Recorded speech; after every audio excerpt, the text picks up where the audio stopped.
এই সুধীর নার্সারি এই ল্যান্ডটা হচ্ছে আমার বাবার ল্যান্ড, জমিটা। তা সেই আমার বাবা তো আজকে লেট, সেজন্য সেই বাবার নামে স্মৃতির উদ্দেশ্যে সুধীর নার্সারির নাম দিয়েছি। আমার নাম হচ্ছে নারায়ণ মণ্ডল। আমার ফোন নাম্বার 9382 392 342।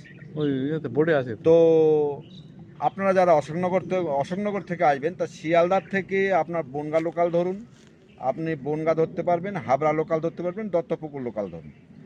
এটা হচ্ছে ঝুরি কমলা বা রামলঙ্গন অনেকে বলে। এটা একটু ছোট সাইজের হয়, টক মিষ্টি স্বাদের হয়। ঝুরি কমলা। তার ঠিক এগুলো সব ঝুরি কমলা।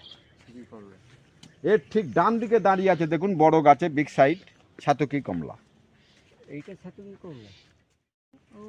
এই লেবুটা পাকলে খাওয়া যাবে না, এটা ডাব অবস্থায় খেতে হবে।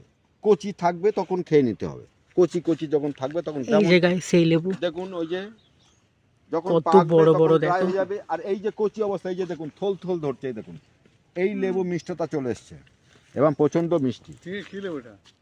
মুসুম্বি লেবু। নদী এই পাশ দিয়ে বয়ে গেছে, তার পাশে নীলকুঠি, নীল চাষ হতো তখন। এই নীলকুঠি ওনারা এসে থাকতেন, সেটা 35 ইঞ্চির দেয়াল, আজও পর্যন্ত মাটি ভাঙতে পারে। ওই নীলকুঠি ওই যে দেখা যায় এই তো। আমি কি বলবো তোমাদেরকে, দেখো টিয়া ফুল, মানে টিয়া পাখির মতন দেখতে এই ফুলটা। এই দেখো এই যে ফুলটা তোমরা দেখতে পাচ্ছ, এই ফুলটা এখন মানে হচ্ছে সবে। এই ফুলটা যখন বড় হয়ে যায় এটা পুরো টিয়া পাখির মতন দেখতে হয় এই ফুলটা। এ দেখো কত হয়েছে দেখো। এই গাছটার নাম বলে টিয়া, আর ফুলগুলো নাকি পুরো অরিজিনাল টিয়া পাখির মতন হয় দেখতে। এখন সবে হচ্ছে, বড় হলে তখন পুরো টিয়া পাখির মতন লাগবে দেখতে।